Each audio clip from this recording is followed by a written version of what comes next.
In the vast expanse of the Milky Way, the Galactic Council, a coalition of advanced alien civilizations, had long observed humanity from afar. The Council had seen countless species evolve from fledgling societies into interstellar empires, and while each species approached their first encounter with the Council differently, they all shared one trait: a deep-rooted fear of war, especially against more advanced civilizations. Conflict was a last resort in the galaxy, and few dared test the power of the Council. When humanity reached the level of technology to travel the stars, the Council expected them to behave like every other species, cautiously, with reverence and fear.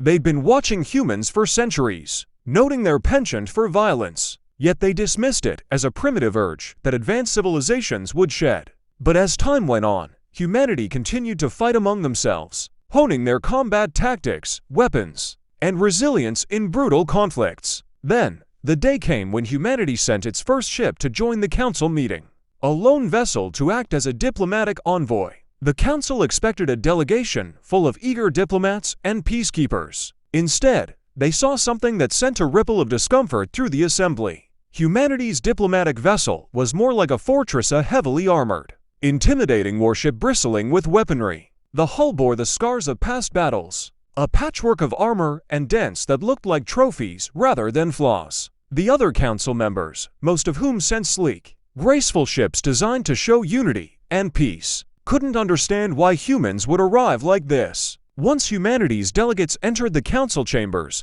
the discomfort only grew. They moved with the precision of warriors, faces calm but eyes cold, as though assessing the entire assembly as potential threats. Their representative, a grizzled military veteran instead of the expected politician, spoke first. "We came to make it clear, we are not here out of fear or to beg for peace. We've seen enough wars to understand the cost of peace, and we've fought enough battles to know when a show of strength is necessary." The Council was taken aback, stunned by the brazenness. They weren't accustomed to a species openly displaying its history of conflict. They feared it would spread, that war would once again ravage the galaxy. But humanity's delegate pressed on, calmly explaining Earth's history, a history full of alliances, betrayals, victories, and devastation. They spoke of world wars, of Cold War tensions, and of the survival mindset humanity had developed. "For us," the human delegate explained, "peace isn't an absence of conflict. It's the resolve to face any challenge without flinching.